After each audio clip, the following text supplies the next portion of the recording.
We're going to talk about 5 lessons from Buddhism to help make your heartbreak suffering a little less intense.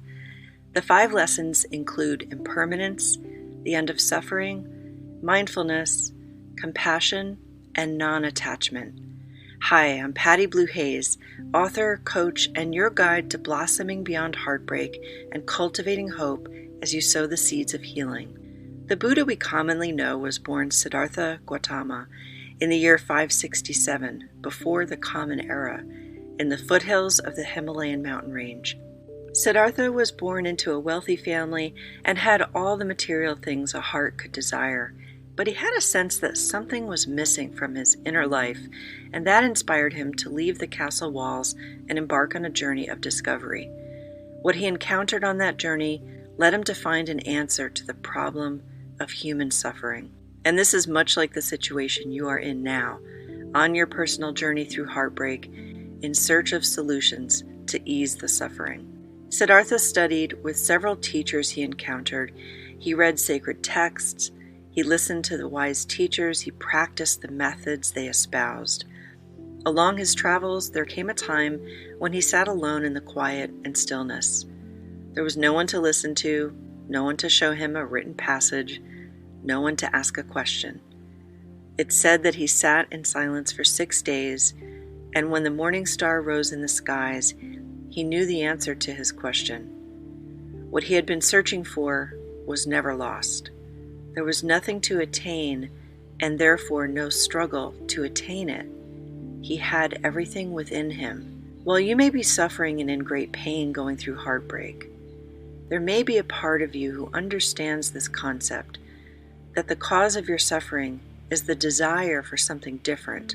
And as abstract as this can sound, because as human beings we have these wild things called emotions, let's talk about the 5 lessons from Buddha, and you may have an awareness or look into these teachings further.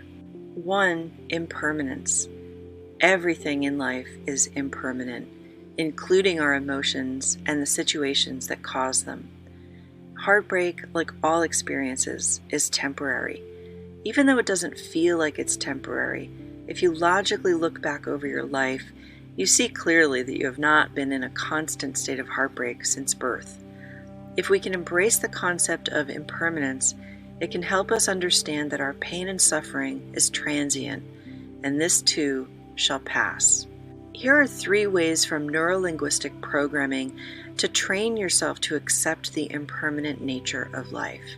Reframing. Put this into practice by challenging your current thoughts and beliefs about your situation. By questioning your perception of the situation, you're opening up the possibility for a different experience. If we're trying to accept impermanence, rather than hold on to the wishful thinking, we may reflect on change as a natural and inevitable process for all living things. We may explore ways of looking at impermanence as a means for personal growth and new experiences, rather than focusing solely on the loss. Anchoring is a process of associating a particular state or emotion with a specific stimulus. In the context of impermanence, you can anchor a positive and accepting state to thoughts or experiences related to change. Reflect on times when you've successfully navigated change in the past. Recall the feelings of resilience and acceptance during those times. Create a physical anchor, such as touching your thumb and forefinger together, while vividly recalling those positive feelings. Repeat setting this anchor until you have the physical sensations and positive emotions you are setting when you touch the thumb and forefinger together. Then use this anchor when your thoughts and feelings are gripping onto the pain. The timeline technique involves working with the concept of your past, present, and future events. This exercise can help you reframe your perception. Visualize your timeline from the past to the present and into the future. Explore your emotional responses to different significant events along your timeline. If there are negative emotions associated with loss of certain situations, do some practices to release those emotions. Once those emotions aren't so inflamed, go back and imagine a positive, accepting perspective on those events. and allow yourself to feel the relief from that shifted perspective. Please help me continue to create these videos by subscribing to my channel if you find this content valuable. The second lesson from Buddhism is suffering and the end of suffering. Buddha taught that suffering is a part of life, but through understanding its causes and cultivating right understanding and mindfulness, we can achieve freedom from suffering. In the context of going through heartbreak, this advises us that while pain is inevitable, there is a path to healing. And that is the hope and belief we must return to when our thoughts go to dark places or we are drowning in our emotions. The pain is temporary. All of life is. 3. I've talked quite a bit about this third lesson, mindfulness and present moment awareness.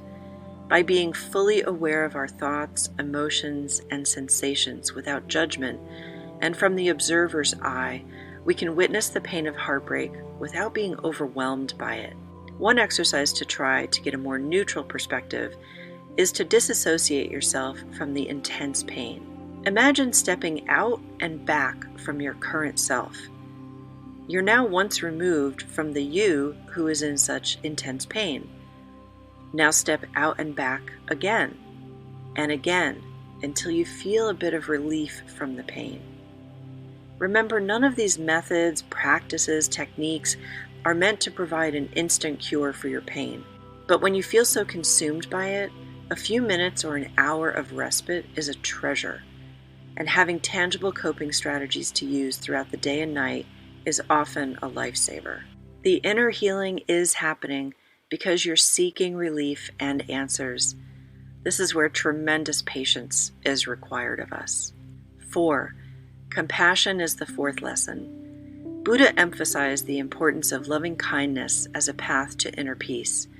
While going through heartbreak, showing kindness and understanding to ourselves and others is crucial.